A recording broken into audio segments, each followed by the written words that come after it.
to the president, and I would have never lied to the president. You see how this weird thing works? Jiminy, we had this stupid body count in Vietnam. It meant kill anybody. It meant lie about it. America never lost a battle in Vietnam, according to the generals. The privates and the lieutenants were out there doing the best they could. But the generals were lying about it. And I think in the FBI ranks and the ATF, they may be some good ATF. I don't personally know one. But they may, or they've got to be. Somewhere out there with thousands of agents, there's got to be some good people. But it's usually the people in the line that are good. I think those kids were pretty good kids. I don't know how Lon Horiuchi lives with himself. Lon Horiuchi was the FBI sniper that shot and killed Vicki Weaver. Friends, he was born in Hawaii. He goes to West Point. Maybe that was the mistake. When you consider Poindexter and Ollie North and Secord and all the rest of these academy graduates that have got duty, honor, and country all mixed up. They think the duty is to their bosses, not to law and not to the Constitution. Lon Horiuchi goes to West Point. He graduates. He comes out a second lieutenant. He is assigned to the 101st Airborne in Kentucky. And then he transfers to the FBI, where he joins the elite hostage response team and becomes a sniper. He gets an order. Friends, I have been there so many times. I've looked four-star generals right in the eye and said no when the mission didn't make any sense. But you see, I had something that maybe these other guys don't. I was raised in Oklahoma by an old mother lioness, my grandma.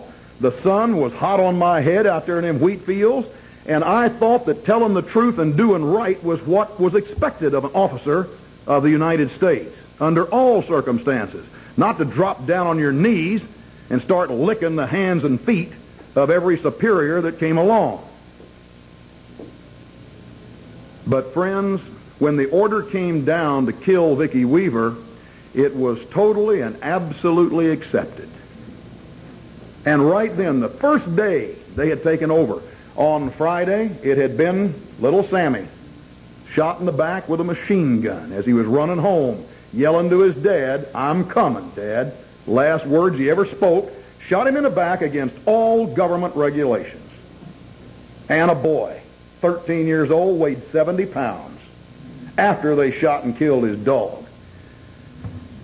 Now, the next day, the FBI takes over, and they shot and killed Vicki Weaver. They did it on purpose. I told you that after I had gotten out of the siege. I told you that in 92. I told you that in 93 and 94. And I'm telling it to you again. But nobody wants to listen. Friends, I sent a 2-page fax to every member of Congress, 535 of them. That doesn't count Mr. Jackson, who is supposed to be the emeritus or something, Washington, D.C. token, since they don't have one. I didn't bother with him because I really don't think he counts, to tell you the truth, when I listen to the things he said. If I were an African-American, I'd be so mad at Jesse Jackson. I think it's people like him that have kept these Americans down and always looking, how is the government going to hook up to my umbilical cord so that they can take care of me? That's their idea of a 14th Amendment citizen. Not one response. I bore a testimony to 535, counting your congressmen, counting your senators as well as mine. Not one single response. Nobody gives a damn about the truth. But they shot and killed Vicki Weaver. You know why? Because this is victory. That is the enemy. They have authority. Friends, it didn't work at Nuremberg. Why are we allowing it to work now? Isn't it funny that the gun laws that we have in America that were passed are direct translations from the 1935 gun laws that Hitler enacted? Literally, they translated them from German into English and passed the very same law here. Is that what we want? Why are we dressing our national police in black bucket helmets of the Wehrmacht? Why are they wearing, of all the uniforms they could wear, Why are they wearing black like the Schutzstaff? Of all the weapons, why do they carry the MP5, German submachine gun? I just saw an order of the FBI. They're ordering thousands more of MP5s. No question, the German submachine gun is a good one, but, you know, Colt makes a pretty damn good submachine gun themselves. And it's kind of like riding Honda motorcycles when you could be on a Harley if you're a policeman. And it makes me wonder, you know, where the town council or whoever that comes up with the budget's head is at when I see that kind of thing. But the point is, the attitude, the I want to do it, and Lon Horiuchi, without a thought, pulled the trigger. If Lon Horiuchi would have ever been in combat, if Lon Horiuchi would have ever been with me, friends, Lon Horiuchi would have said, and Dick Rogers was testifying yesterday, and so you got a chance to see who I call Darth Vader all the time. Nice, big, tall guy, was a second lieutenant in the 2nd Armored Cav in Vietnam. Thank you. I'll get my glasses out of here because I'm going to need to read some of that stuff. Appreciate that.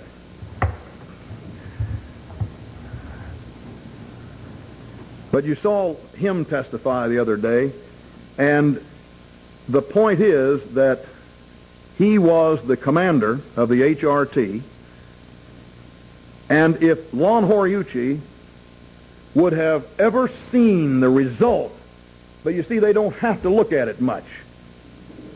What'd they do with them? Soon as the Waco burns down, the ATF runs up and runs up an ATF flag and stands there victorious. HRT's pulled out. They don't want to have to stay around and sweep up the ashes. Can you imagine if Lon Horiuchi would have looked at Dick Rogers and said, do what? Shoot Vicki Weaver, the mom, even if she's not armed, if she's just standing there, shoot her? Here, Commander Rogers, you do it. My sniper's nest is only 150 yards from the cabin. I got a 10-power telescope here. I got match ammunition for this Remington 700. You can't miss, sir. Put the crosshairs on it. Breathe. Take up the slack. Aim and squeeze. You'll get her. Do you think that Vicki Weaver would have died? I don't think so. I don't think so. But you've got these guys with the Nuremberg mentality, and they're in the agencies today. And until the first one of them is made to be responsible for what they do, then they're going to keep on doing the same thing. When they call me anti-government, the Oregonian this last Sunday had a big headline on the front page that said, "The Patriarch of Paranoia." Friends, what I want is this. Once, just once, I want to see the government bureaucrat, and in this case it's Larry Potts, and I want to see the commander, because that's what would happen in combat. In that case, it's Dick Rogers. And I want to see the person who accepted that unlawful order. And in this case, it's Lon Horiuchi. And that's just for Weaver. See, that doesn't count, Waco. But justice is blind. Justice doesn't care if you're a sports hero. Justice doesn't care if you're the Attorney General. Justice doesn't care if you're wearing the badge that has integrity and honor and bravery on it of the FBI. Justice needs to be served regardless, even if you're a cult member. Even, my gosh, transpose one letter and there went 10. You've taken a young 13-year-old or 12-year-old or 10-year-old girl and sexually ravaged her.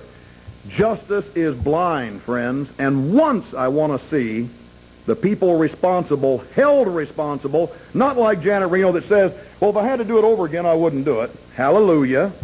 O.J. probably wouldn't do it over again. Tim McVeigh probably wouldn't do, if he had something to do with it, what he did. But the fact is, it's already done. Do you think Susan Smith, who in 30 years will be ready for parole, do you think that she would kill her babies? Do you think maybe that this time she might say to her husband, here, my lifestyle's changing. You take these kids. They're out of my house. You take them. You do with them what you want to. I'm going to change my life. Do you think that would have been a better solution than a slow death by drowning?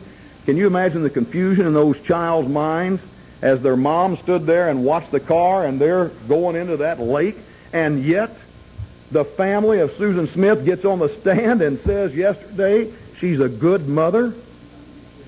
She's a good mother for Satan. That's who she's a good mother for. I don't know any mothers that kill their children that are totally dependent upon